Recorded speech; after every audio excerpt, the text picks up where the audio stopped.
Mesdames et messieurs, bonjour et bienvenue à votre émission Les lendemains du Conseil présentée par la Ville d'Amos. Aujourd'hui, nous accueillons M. Pierre Deshaies, conseiller municipal et pro-maire ou comment maire suppléant. Maire suppléant qu'on appelle ça.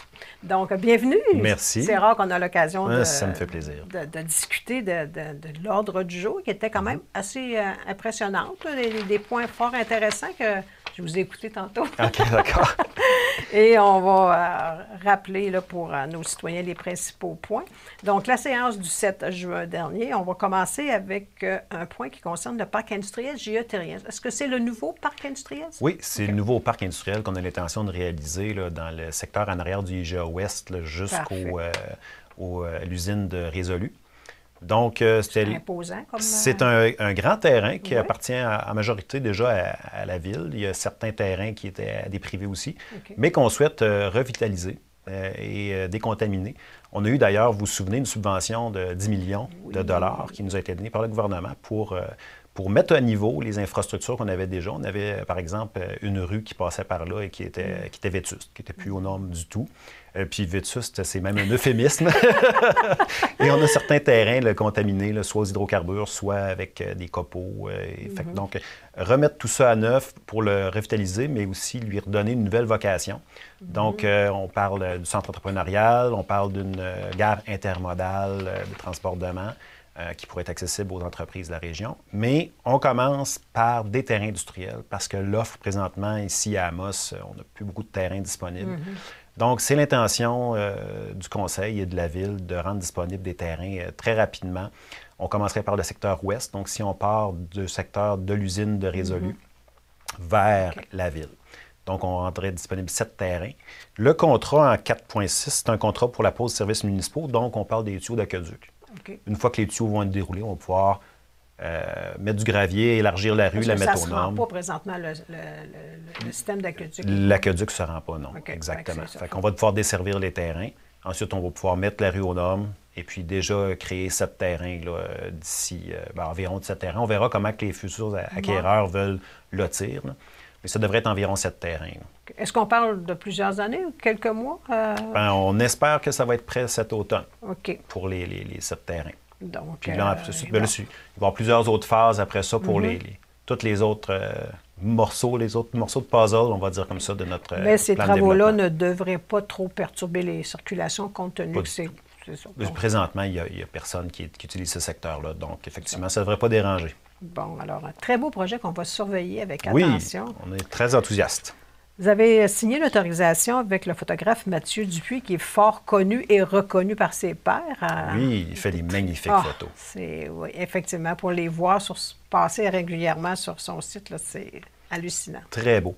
En fait, ce qu'il faut comprendre, c'est qu'il y a eu une démarche de la TAB RH pour combler le manque, la pénurie de main-d'œuvre, qui est une démarche concertée avec tous les acteurs du milieu, la Ville, la MRC, le CLD, plein d'organismes.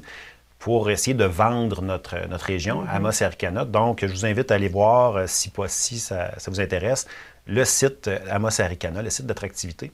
Et on a utilisé les photos de Mathieu Dupuis dans ce site-là. Donc, on doit signer une entente d'utilisation pour parce que l'artiste fixe ses balises, qu'est-ce qu'on peut faire, ne pas faire avec ces photos.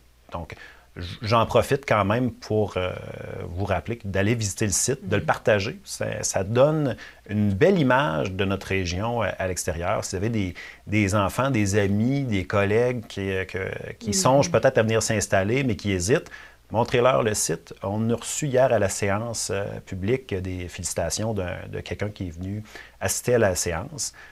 Qui a trouvé le site magnifique et très pertinent. Donc, on repasse les félicitations à tous les autres partenaires qui ont travaillé avec la Ville sur le site d'attractivité et aller jeter un coup d'œil. Et on sait qu'une image vaut 1000 mots, alors... Et avec les photos de Mathieu Dupuis, c'est très beau. Alors, on a tout à notre pouvoir pour attirer des gens. Oui. Vous allez aussi faire des travaux sur la 6e avenue Est, qui est dans le secteur Évêché-Polyvalente, c'est ça? C'est le secteur, c'est la rue qui relie la passerelle Ulrich-Chérubin jusqu'à l'école La Calypso. Ah, parfait. Oh, ce petit bout-là. C'est ce petit bout-là. Donc, on a des travaux à faire d'aqueduc et d'égouts. C'est pas sur toute la longueur de la rue, là, mais c'est 2 tiers, 3 quarts là, presque de la rue qui sont vétustes. Il y a des problèmes. Là. Il y a eu des travaux d'ingénierie pour faire l'analyse des tuyauteries qui ont révélé plusieurs failles. Et puis, bien, dans les plans d'intervention, vous savez qu'il faut y aller en fonction de l'ordre de vétusté. Là, puis c'est pas nous qui déterminons ça, hein? Les priorités. C'est pas la ville qui détermine ça, effectivement. C'est le gouvernement. Parce que si on veut aller chercher des subventions pour être capable de faire les travaux, bien, naturellement, eux, ils veulent s'assurer qu'on s'en sert là où c'est le plus nécessaire. C'est ça, le plus urgent. Donc, on ne fait pas toujours tous nos choix là-dedans.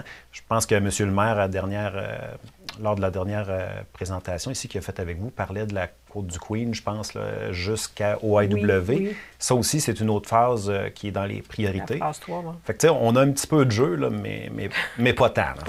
Fait que cette année, on devrait faire la 6e avenue Est au sud de l'Acropole, pour ceux qui situent le secteur.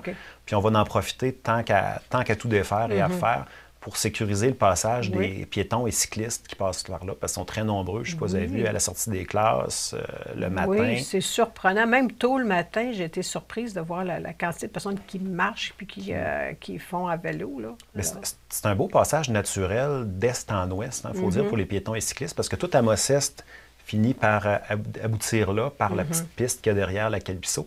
Et puis tous les gens d'Amos-Ouest passent la passerelle aussi pour se rendre par là. Fait que c'est un beau point de convergence. Oui. Fait que, comme je disais, ça ne coûte pas plus cher. On va le mettre beau et efficace et utile pour tout le monde. Et on va surveiller notre site Internet et notre application mobile là, pour la perturbation de la circulation. Là, c'est important si vous ne voulez pas trop être pris dans les bouchons. Vous avez signé aussi des autorisations concernant pas nos collègues, mais nos voisins de Picogan, concernant aussi le parc Anisipi. Oui, parce que nos voisins et amis de la communauté de Picogan... on fait tellement des beaux projets avec eux autres. Oui, puis on est content de le faire. On a ce projet-là à Anisipi. Donc, je pense que les gens en ont entendu un petit peu parler lors de nos capsules, ce qui est un projet de parc multimédia avec Moment Factory. On va partager un des 4 spectacles multimédia avec Picogan. Donc, ça va être le Tipeee chez eux. Donc, ça prenait une entente pour l'élaboration du projet. Donc, c'est l'autorisation de la signer. Et en 4.16, c'était l'adjudication du contrat à Moment Factory. C'est la compagnie qui va le réaliser. Ça, il faut comprendre que Moment Factory, ils ne font pas des projets partout. Il n'y aura pas d'autres projets en Abitibi-Témiscamingue de Moment Factory. Puis on connaît la réputation mondiale de cette compagnie-là. Là. Ça risque d'être très beau et grandiose. Quelque chose à découvrir. Oui. Vous avez fait un très beau résumé tantôt à la radio concernant les feux de circulation sur la première avenue. Alors, on vous écoute sur la question de panneaux. Il y a comme tout un contexte là, à expliquer là, concernant la circulation et l'installation de ces panneaux-là. Oui, bien, en fait, c'est parce que ça fait plusieurs mois qu'on est dans une démarche pour tenter d'améliorer la fluidité sur la première avenue. Parce qu'on est comme tout le monde, là.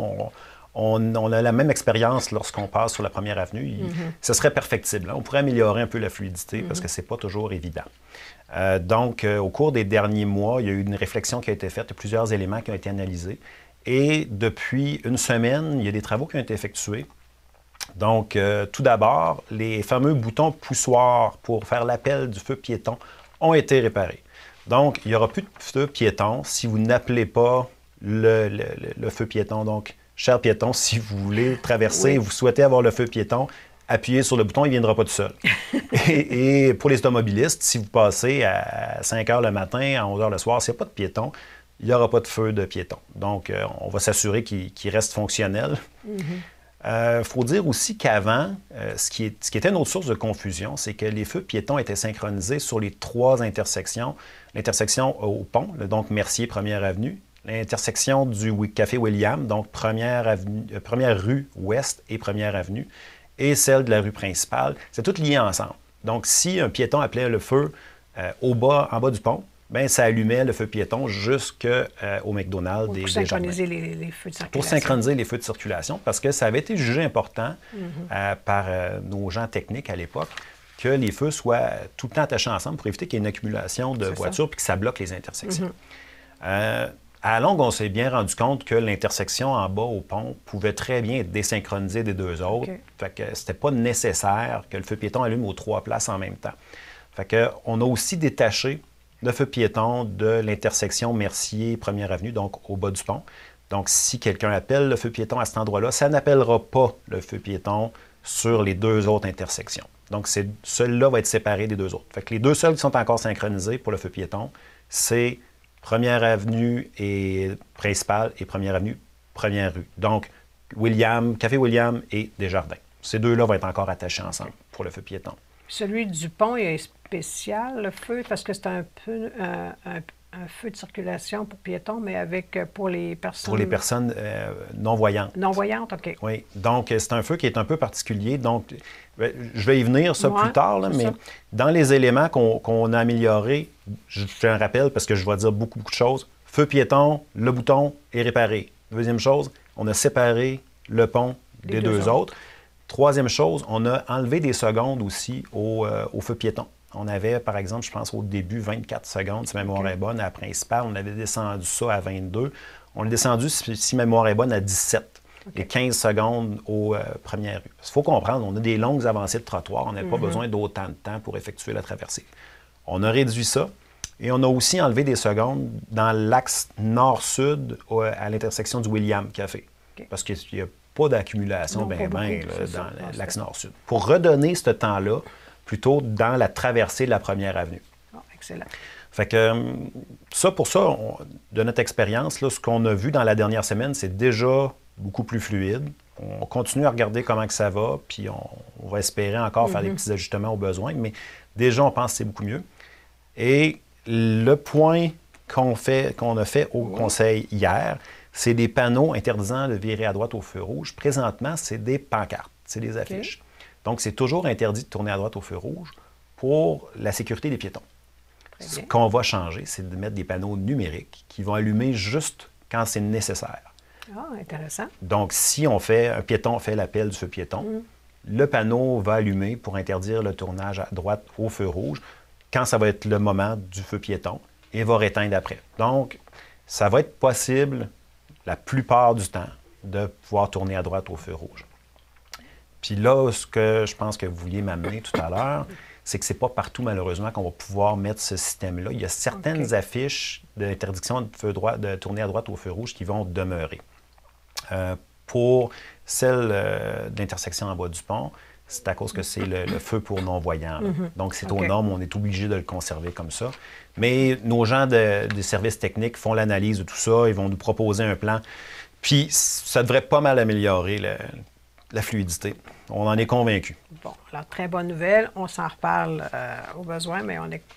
J'ai hâte qu'ils soient installés. On va pouvoir s'en reparler après. Là. Oui, j'ai hâte de voir ça aussi. Et le dernier point que vous avez traité, c'était les statistiques de la construction du mois au 31 mai, qui était fort intéressant. Oui, bien, juste pour vous dire, on avait au mois d'avril eu un montant de valeur de permis 8 fois supérieur à l'an dernier. Donc, on avait eu un très, très gros mois d'avril en termes de permis émis par la Ville. Et puis là, bien, pour le mois de mai, c'est un petit peu plus bas que l'an passé. Probablement parce qu'il faisait beau, les gens ont pris leur permis plus tôt. Donc, on parlait de 8 millions, je pense, en avril versus 900 000. Et c'était beaucoup. Là, cette fois-ci, on a 3 855 000 de permis d'émis en mai, contre 6 196 000 l'an dernier. Mais si vous regardez au cumulatif, là, on a 18 500 000 de permis d'émis contre 10 300 000 l'an dernier. Donc, et là, ça, c'est pas la facturation du coût du permis qu'on parle, mais vraiment... Non, c'est juste la valeur des travaux. Oui. On s'entend, c'est pas de l'argent qui rentre à la Ville. Pour ceux qui sont moins habitués. Non. Donc, effectivement, vous avez raison. Pour être clair, c'est la valeur qu'on estime des coûts des travaux. Donc, ça rénove à Amos, ça construit à Amos, ça va très bien, on est très contents. Et puis, c'est ça pour l'anecdote, il y a quelqu'un hier à la séance du conseil qui a dit, bien là, les gens vont commencer à s'ennuyer, ils vont tout avoir rénové déjà, ils n'auront plus rien à rénover. Ils vont en profiter. Ben non, mais ils vont pouvoir en profiter, c'est ça. Ça va être fait. Quand la pandémie va être terminée, ils vont pouvoir se remettre à voyager. Oui.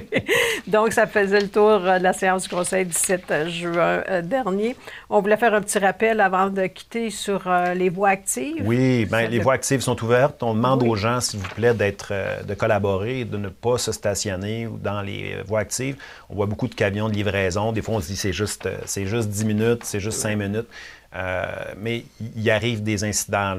J'en ai été témoin parce que je suis moi-même un utilisateur des voies actives. J'en ai été témoin à l'occasion. Donc, juste faire attention, vous stationnez à l'extérieur. Dans la plupart des rues d'Amos, c'est possible de se stationner quand même. Ça n'empêche pas de se stationner que d'avoir la voie active. Donc, c'est un petit rappel comme ça. Mais sinon, ça va quand même, somme toute, très bien. Les gens, je pense que les gens s'accommodent bien des voies actives. On a vu sur la rue principale, ça va bien. Ça va très bien. Et bien. C'est 24 heures sur 24, 7 jours sur 7, de stationner. Jusqu'à l'automne. Yes. Et ça fait un très beau réseau. D'ailleurs, les cyclistes sont très heureux. Fait qu'on en profite. Oui. Hey, merci beaucoup d'avoir été avec nous. Ça fait un grand plaisir de vous accueillir. Ça me fait plaisir. Je vais revenir vous voir. Je suis heureuse. Je suis heureuse de savoir que vous allez venir nous voir. Donc, je vous souhaite une belle semaine. Merci, Alors, vous aussi. On se donne rendez-vous à une prochaine émission. Merci d'avoir été avec nous et on se donne rendez-vous à une prochaine émission. Au revoir. Au revoir.